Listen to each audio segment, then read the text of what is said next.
अरे दुआ करना है तो सीख जनाब आदम से। आदम ने किन कलिमात के साथ दुआ की थी? हजरत आदम यूं कहते हैं, अल्लाह उस मोहम्मद अरबी का वास्ता जिसका नाम तूने अपने नाम के साथ अर्श के पाए पे लिख रखा है, उसी के सदके में हमारा बेड़ा पार फरमा दे। हजरत आदम सदका मांगता है और ये भाई दुआ में वसीला भी ले रहा है, तो बराबर खड़े होकर। ये जिहालत है। अल्लाह इसी जगह लानत नहीं बरसाएगा तो क्या होगा। अल्हम्दुलिल्लाह ताला सुन्नियों, अपनी किस्मत पे नाज करो। अल्लाह ने तुम्हें हुजूर का नाम लेवा बनाया, आकाए करीम सल्लल्लाहु अलैहि वसल्लम का गुलाम बनाया। अल्लाह इसी गुलामी में जिंदा रखे, अल्लाह इसी गुलामी में मौत अता फरमाए। सरकार गौसे पाक जब सुनहरी जालियों के सामने जाते तो कहते, अल्लाहुम्मा ग़फ़िरली बिहक़्क़िही, ए अल्लाह मेरी मग़फ़िरत फरमा इनके सदक़े में। गौसे पाक मग़फ़िरत मांगते हुजूर अलैहिस्सलाम के सदक़े में, और सहाबा हुजूर सैयद आलम सल्लल्लाहु अलैहि वसल्लम का वसीला लेकर आकाए करीम सल्लल्लाहु अलैहि वसल्लम के वसीले से अपनी मग़फ़िरत मांगते। हज़रत उमर जैसे लोग, सिद्दीक जैसे लोग, उस्मान गनी मौलाली जैसे लोग। तो इसलिए हम लोग कहते थे ना कि ये लोग दुआ में हुजूर का नाम नहीं लेते, तो दूर की कौड़ी लाके चलो नाम भी लो तो गुस्ताखी के साथ लो। अस्तगफिरुल्लाह अल अयाज़ु बिल्लाह। हुजूर की नालैन की तौहीन इंसान को काफिर बना देती है। तो जो हुजूर अलैहिस्सलाम की तौहीन करे वो कितना खतरनाक बात होगी। इसलिए नौजवानों, आपको अल्लाह हक की तरफ माइल फरमाए और दिमाग से काम लो, दिल से काम लो, हकीकतों से काम लो। देखो सुन्नियत ने आपसे ताज़ीम रसूल के सिवा मांगा क्या है? अगर आपको ऐसा लगता है कि रोटी बोटी का झगड़ा है, मेरे भाइयों ये रोटी बोटी का नहीं, ये इश्क मुस्तफा का झगड़ा है, ये मोहब्बत रसूल का झगड़ा है। और सियासी लोग कहते हैं यार ये मौलवी लोग हमेशा लड़ाई की बात करते हैं, झगड़े की बात करते हैं। हक के सिवा कभी कहा क्या है? हमने अपनी तरफ से कुछ कहा? यजीद को रहमतुल्लाह अलैह का हमने आवाज उठाई, इमाम हुसैन को सियासी लीडर का हमने आवाज उठाई, अम्मा आयशा की तौहीन की हमने आवाज उठाई, गौसुल आजम गरीब नवाज की बेअदबी की हमने आवाज। हमने अपने लिए कब कहा? हमें गालियां दी जाती है, हमने अपने लिए कभी कुछ नहीं कहा और कभी कुछ कहेंगे भी नहीं। लेकिन जिस वक्त अजमत रिसालत की बात आएगी तो चूंकि ये हमारे नबी की अजमत का मामला है, हुजूर अलैहिस्सलाम की नामोज का मामला है, जिस दिन हुजूर की बेअदबी हो और अपना ईमान न कांपे, दिल न लर्जे, समझ जाएं कि आपके दिल से ईमान निकल चुका है।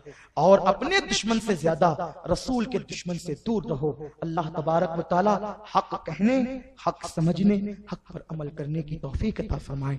दौरान गुफ्तगू अगर कोई गलती हो गई हो, अल्लाह तबारक व तआला माफ फरमाए। बस ये जमातें अंग्रेजों के दौर के बाद कायम हुई और इसीलिए कायम हुई कि ये मुसलमानों के दरमियान इख्तिलाफ और इंतशार फैलाएं। फिर किसी दिन मौका मिलेगा, और हम तो पहले बता भी चुके हैं और फिर आपको बार बार बताएंगे कि इन्होंने जो भी कायम किया है ये सब मुसलमानों में फूट डालने के लिए, फसाद पैदा करने के लिए कायम किया है। मेरे पास जो एक किताब का हवाला आया है, जो इस वक्त तो किताब नंदुरबार में हमारे एक साथी के पास रखी हुई है, उसमें तो ये लिखा गया है कि हमने मदरसा इसलिए कायम किया ताकि लोगों को मनसबे नबूवत पर फाइज करें।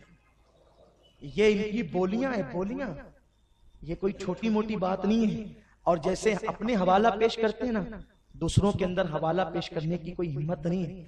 और अगर बिल फर्ज कोई सुन्नी ऐसा है कि जिसने हुजूर के खिलाफ बात की है, खुदा की कसम उसको सुन्नी मानती है, क्योंकि हम गैरों के लिए जो उसूल रखते हैं वो अपनों के लिए भी रखते हैं। अल्लाह न करे, हजार बार न करे, अगर हमारा सगा भाई या सगा बेटा या सगा बाप हुजूर की बेअदबी करे, उस दिन से हमारा उसके साथ कोई ताल्लुक नहीं होगा। क्यों? क्योंकि सारे ताल्लुकात हमारे हुजूर अलैहिस्सलाम की बुनियाद पर जुड़े हुए हैं। जो आका का नहीं वो अपना नहीं। और ये मिजाज हमें सहाबा से मिला। आपने वो हदीस बार बार सुनी होगी कि जब अबू सुफियान ईमान न लाए थे तो वो मदीना शरीफ आए और उन्होंने हुजूर से बात करने के लिए सिद्दीक अकबर को बहलाया फुसलाया कि अबू बकर चलो, मेरी तुम्हारी पुरानी दोस्ती है। सिद्दीक अकबर ने कहा जा यहाँ से, हुजूर जिससे नाराज हमारी कोई दोस्ती उसके साथ। ये टका सा जवाब दिया। ईमान और गैरत ईमानी ये है। अल्लाह अकबर। सिद्दीक अकबर ने कहा हमने उसूल बदल दिए कलमा पढ़ने के बाद, कोई दोस्ती नहीं, दोस्त हमारा वही है जो मोहम्मद अरबी का गुलाम। चला जाए यहां से।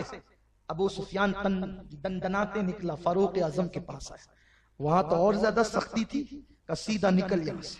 कोई बात ही नहीं की। मौला अली के पास आया, मेरे मौला ने कहा खैर मना जाए यहां से। यानी लोग कहते हैं अखलाक से बात करो, हमने बड़े अखलाक सीखे, हुजूर से सीखा है अखलाक। नबी का जो गुलाम है हमारा वो इमाम है। हम कुत्तों को भी नहीं झिड़कते, हमने वो अखलाक सीखा है। हम चूटियों पे भी जुल्म नहीं करते, हमने वो अखलाक सीखा है। हमने अल्लाह से अखलाक सीखा है। अल्लाह ने हमें अखलाक बताया। जो मोहम्मद अरबी का गुलाम बन करके आए उनके लिए तव्वाबा रहीमा कहा है, और जो दुश्मन बन के आए उनके लिए तब्बत यदा कहा है, और तुल्लिम बादा जालिका ज़नीम कहा है। हाँ, ये अल्लाह के अखलाक है। आप कहते हैं अखलाक सीखो, अल्लाह के रसूल ने तखल्लकू बिअखलाकिल्लाह, हुजूर ने फरमाया अल्लाह के अखलाक सीखो। और अल्लाह के अखलाक यही है, जो महबूब का बन के आएगा वो अपना है, और जो हबीब से दुश्मनी करके आएगा अपना नहीं। हम अल्लाह से अखलाक सीखते हैं, हमें नहीं सीखा अखलाक। हम जानते हैं, खूब जानते हैं अखलाक। फारूक आजम से सीखा अखलाक। एक शख्स मुसाफिर तक खाना खाने के लिए बुलाया, भाई मुसाफिर है बिठाओ। खाते हुए लुकमा मुंह में डाला, हुजूर के खिलाफ जुमला निकला, कहा हटा इसके सामने से बर्तन, धक्के दे के निकाला। कहा जो नबी के खिलाफ बोलता है हम उसके साथ यही अखलाक से पेश आते। ये सहाबा हैं, अजमत सहाबा का जलसा करने वालों, तुमने सीखा कब सहाबा की अजमत?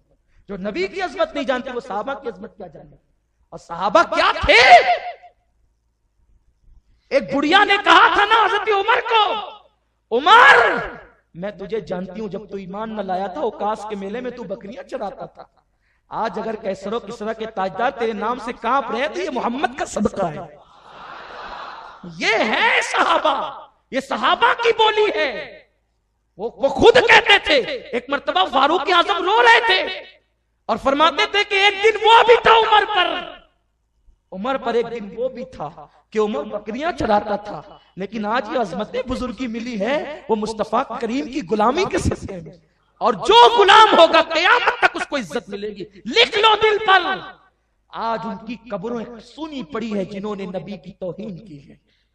हाँ, लेकिन जिन्होंने हुजूर की अजमत के डंके बजाए, अगरचे उनकी मौजूदगी में लोग उनको गालियां देते रहे, मुखालफत करते रहे, 800 साल से आराम से सो रहा है मेरा ख्वाजा अजमेर शरीफ में। आज भी लोग फूल बरसा रहे, बता रहे हैं तूने नबी की अजमत के डंके बजाए, खुदा तेरी अजमत के डंके बजा। मैं पिछले हफ्ते के 3 दिन बरेली शरीफ रहा। 2 घंटा 3 घंटा मज़ार आला हज़रत पे बैठता था। अल्लाह की इज्जत की कसम 1 मिनट मैंने नहीं देखा कि कोई नया आदमी आके फूल न डालता। मैंने कहा ए इमाम तेरी अजमत पे कुर्बान, औरों के यहां तो बेटे भी नहीं जाते, और तेरी शान क्या है मेरे इमाम, तूने नबी के डंके क्या बजाए हैं। हर सेकंड हर मिनट तेरे मजार पे फूल चढ़ जाए। अरे जब इंसान इतने चढ़ा रहे हैं तो फरिश्ते अंदर कितना चढ़ा रहे हैं। जो चिढ़ते हैं वो सारी जिंदगी चिढ़ते रहे, लेकिन जो चिढ़ते नहीं है अजमत के डंके बजाते वो सारी जिंदगी चढ़ते रहे। तो अगर चढ़ना चाहते हो तो हुजूर की अजमत से चिढ़ना छोड़ दो, चढ़ते रहोगे हमेशा।